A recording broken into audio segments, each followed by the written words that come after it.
Yo la team, j'espère que vous allez bien, que vous avez passé une très bonne journée. On se retrouve ce soir pour une nouvelle vidéo de pronostics sportifs. Et forcément, on va parler de la Ligue des Champions, mais exceptionnellement, demain, il y aura un seul combiné à vous proposer. Vidéo pour les matchs de demain, à savoir que si le palier 1 de la montante passe ce soir, qui est un plus de 2,5 buts entre Lyon et Leipzig, sur les coups de 23 heures, vous aurez mon palier 2 de la montante.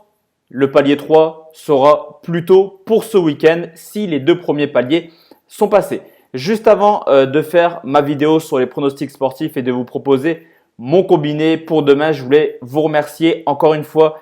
La team, on vient de dépasser la barre symbolique des 25 000 abonnés et c'est entièrement grâce à vous. Vous êtes nombreux par moment à me remercier dans les commentaires, des pronostics, de la cadence également des vidéos parce que par moment, je mets 3 vidéos par jour. Ça prend du temps, mais ça me fait à la fois plaisir et je vois que vous aussi, vous aimez ça. Donc, je continue, mais je voulais surtout vous remercier vous-même parce que sans vous, la chaîne n'existerait pas. En tout cas, 1000 merci la team, 25 000 abonnés. Jamais j'y aurais cru en commençant cette aventure l'an passé sur YouTube. Ni une ni deux, la team, on part sur mon combiné pour demain. Un combiné à prendre avec des pincettes car peu de matchs ont de l'enjeu. De même, on va quand même vous proposer un petit pronostic sportif et direction le Parc des Princes. C'est le Paris Saint-Germain qui reçoit Galatasaray, le premier qui reçoit le dernier. Pour Paris, c'est plié de une. Ils sont qualifiés, donc objectif atteint. De deux, cerise sur le gâteau. Paris est sûr de terminer en tête de sa poule. Entre guillemets, un match qui ne sert à pas grand-chose pour les Parisiens, alors que du côté de Galatasaray, ils sont derniers, certes, mais ils ont encore un mince espoir de pouvoir se qualifier en Europa League. Pour cela, il faut faire un résultat meilleur que le FC Bruges qui reçoit le Real de Madrid. Le Paris Saint-Germain en Ligue des Champions a plutôt extrêmement performé cette année. On ne parle pas du jeu, on parle des résultats. 4 victoires, 1 nul, 12 buts marqués pour seulement 2 encaissés et une puissance offensive toujours aussi présente. Le danger vient de n'importe où avec le Paris Saint-Germain.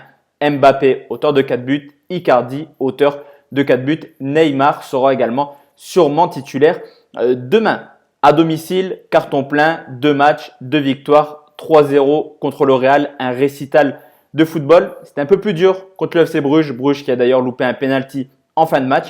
Mais victoire également 1-0, 2 matchs à domicile, 2 clean sheets pour les Parisiens, alors que Galatasaray, dans cette Ligue des Champions, seulement 2 nuls et 3 défaites, 9 buts encaissés, dont 6 au Real Madrid pour une cinglante défaite sur le score de 6-0.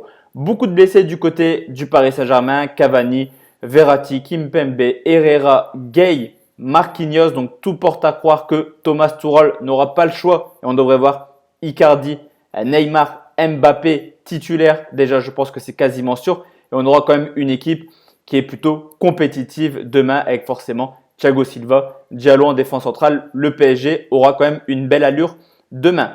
En championnat, tout se passe bien. 13 victoires, 3 défaites pour les Parisiens. Une équipe de Paris qui use de ses individualités pour remporter ses matchs. Mais Galatasaray, en championnat, là, c'est un petit peu plus compliqué. Seulement 6e avec déjà 7 points de retard sur Sivasspor qui est leader du championnat de Turquie. Une équipe de Galatasaray qui n'y arrive pas également à l'extérieur. Je vous l'ai dit, défaite 6-0 au Real, mais en championnat, c'est pas mieux. Seulement 2 victoires en 7 matchs, alors que les Paris Saint-Germain en championnat, c'est extrêmement solide au Parc des Princes. 10 matchs, 9 victoires, une seule défaite. 7 des 9 victoires l'a été par au moins 2 buts d'écart. Et le Paris Saint-Germain en Ligue des Champions, en phase de groupe à domicile, c'est quasiment carton plein, 80% de victoires à domicile, 18 victoires sur les 23 derniers matchs à domicile. Paris a quand même un effectif un peu plus reluisant que Galatasaray. Le PSG l'emporte par au moins 2 buts d'écart pour faire plaisir aux supporters et se redonner une petite santé, une bouffée d'oxygène. Victoire du PSG par au moins 2 buts d'écart et c'est coté 1,45. Je combine cette rencontre avec un deuxième match direction l'Allemagne. C'est le Bayern de Munich qui reçoit Tottenham. Et là également, entre guillemets, c'est un match qui ne sert strictement à rien. Le Bayern est qualifié, terminera premier quoi qu'il arrive. Tottenham est qualifié et terminera deuxième également quoi qu'il arrive dans cette rencontre. Une équipe Le Tottenham, qui après un mauvais début de Ligue des Champions, un nul, une défaite, reste tout simplement sur 3 victoires consécutives. Lors du match aller, le Bayern avait surclassé Tottenham 7-2. Mais depuis cette rencontre, beaucoup de changements dans les deux clubs. Kovac, c'est fini au Bayern. Pochettino, c'est fini à Tottenham.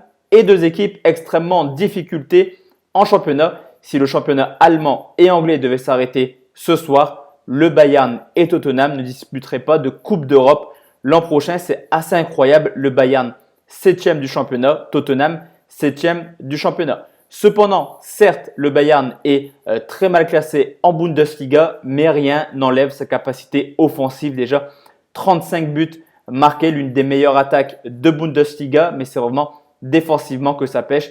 9e défense avec déjà 20 buts encaissés, 21 matchs cette année. Et seulement, pour un club comme le Bayern, c'est vraiment seulement 7 clean sheets, 14 fois dans 21 matchs. Le Bayern a encaissé ne serait-ce qu'un but.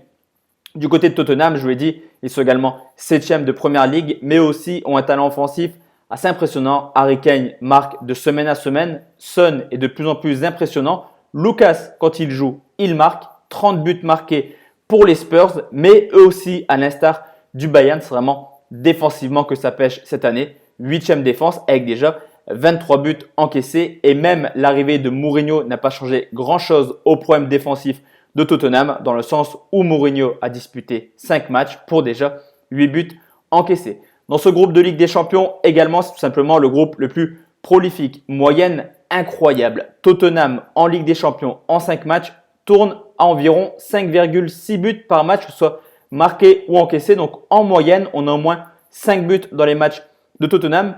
Le hasard peut-être, mais je ne pense pas. Surtout que quand on voit que le Bayern Munich est exactement la même stat avec en moyenne plus de 5 buts par match, que ce soit marqué ou encaissé dans cette Ligue des Champions. Je vous l'ai dit, ce match ne sert pas à grand chose, mais là on parle vraiment fierté. Le Bayern ne peut pas se permettre de perdre après avoir fait 2 défaites de suite en Bundesliga. Du côté de Tottenham, depuis l'arrivée de Mourinho, 4 victoires pour une défaite. Il faut continuer à entretenir cette très bonne série et je pense que les deux équipes voudront absolument s'imposer. Aucun risque, peu importe le résultat, les places sont déjà prédéfinies. On devrait vraiment avoir du spectacle. Les deux équipes marquent, c'est coté à 1,50 et ça nous fait un très beau combiné à 2,17.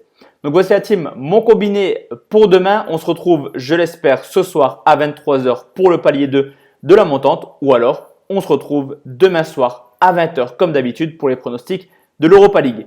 Bonne soirée la team et à demain ou à ce soir. Ciao, ciao.